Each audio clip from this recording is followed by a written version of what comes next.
Hi guys, Chris here with Super Savvy Travelers. Hey, today I'm going to go over the 5 most embarrassing social gaffes that you might commit in Italy that no one tells you about. And gosh, we already know that being in Italy, not speaking the language is already stressful enough. And trying to grunt your way through an Italian conversation in Italian when you have very limited Italian is already embarrassing. So let's not add to the social mortification.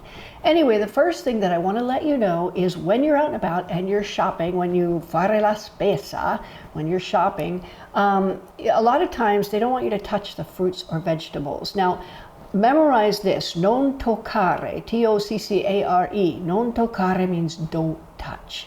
And if you see that, a lot of times the little alimentari have them there, or the little fruits and veg stands, signs that say non toccare.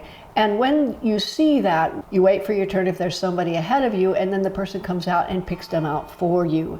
And it's almost like you're leaning on their fruit and vegetable expertise. Oh, they'll give you this nice one here. Oh, don't take that one, it's not quite as good, you know? And it's kind of a nice thing. And you can say, oh no, I don't want that, I want a smaller one, thank you, and kind of guide them that way. But they do it, it's a service that they provide, but they really don't want you to touch the fruits and veg. Now, the second thing is when you're in the Conad or the supermarket that you have to weigh your fruits and veg before you get up to the counter, you know, where you do the checkout, because it's different than in the US. You have to weigh it, you have to print out that little sticker, and you have to put it on the bag. Now, another thing is your human hands are not to touch the fruits or vegetables. You have a little glove, and the glove is ridiculous on its own. But you put the little glove on somehow, and you pick out your fruits and vegetables, you put them in the bag, and then you go over to the weighing machine, and then you find that fruit or vegetable on the weighing machine. There's usually a number next to it in the little tag right above it, and you poke in that tag, it weighs it for you, it gives you a sticker, you put the sticker on the bag, and off you go. Okay, so that's how things go in the supermarkets for fruits and vegetables. And we have a little thunder and lightning today. It's blisteringly hot outside, so this is lovely. Another thing that I learned recently is when somebody's speaking English to you, speak English back to them.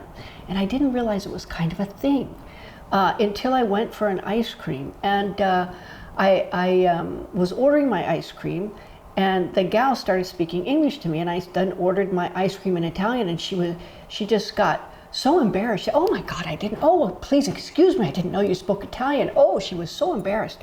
But I'll tell you, I got a small cup of ice cream. She piled that thing so high because she was mortified. And I came back to the table, and Pete's ice cream, he got a medium, and it was like this big, right? I got a small, and it was this tall. And he's like, what'd you get? I go, I got a small, you know. Anyway, it works both ways. The other day I was having breakfast with somebody, and I just met this guy for the first time. He was talking very nicely in English, and I spoke to him in Italian, and I really kind of got the feeling that it put him off a little bit. And it may be that he sort of feels cut off from the other people at the table who are all speaking English. It may be that he thought, that I thought he didn't speak English or something. In any case, it's kind of a weird thing. Feel your way about that, but it's kind of a thing up here in Tuscany. I haven't noticed it down in Calabria or any of those other places, but up here in Tuscany, I've noticed a little bit on that. So walk carefully. Now, another thing is sort of like the fruit and vegetable thing, is non toccare, and that's in the shops, in the souvenir shops. Please memorize that, because I was in a souvenir shop the other day, and it was a beautiful ceramic shop owned by the grandmother. We were talking to the lady.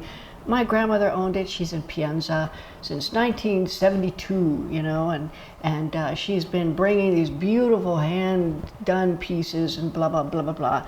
And I saw some other people come in, and there was, some pieces sitting there on sort of a rocky little display, and they're like, oh look, tick, tick, tick, tick, tick, tick, tick, and I'm like, oh my God, it's gonna go, and it says clearly non toccare on it.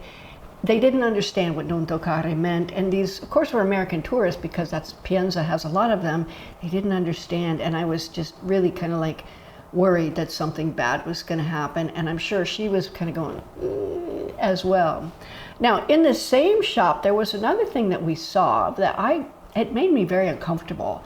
And the other point is, don't haggle, okay?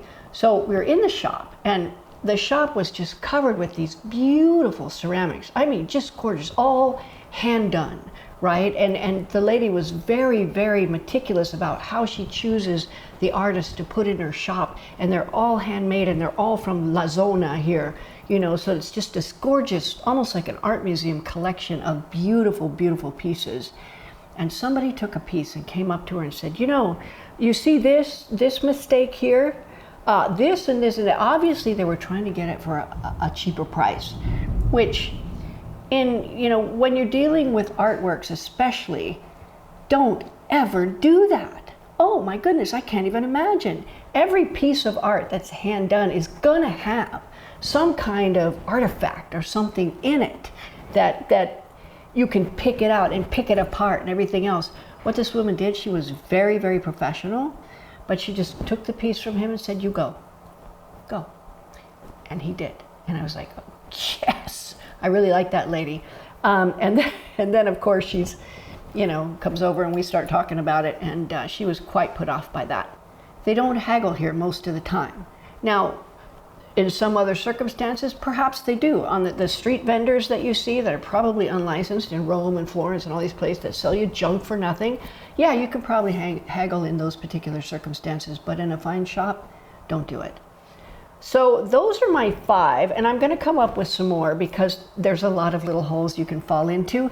Oh, also I wanted to let you know, a couple of weeks from now, on a Saturday morning, I am going to be doing a live Q&A on our Skool platform, and you are invited to come join. So go join the Skool platform. There's a link down below, and let me know that you want to be invited to this, and I'll make sure that you get invited to it. And we're going to talk about whatever this time. I'm going to do these maybe once every month or two, and some days we're going to have certain subjects we're going to talk about. This time we can talk about citizenship, we can talk about properties, we can talk about lifestyle, we can talk about our favorite foods, and who knows, maybe we'll even have one where we go, okay, what's the most embarrassing thing that ever happened to you in Italy? And that would be pretty comedic, I can guarantee it.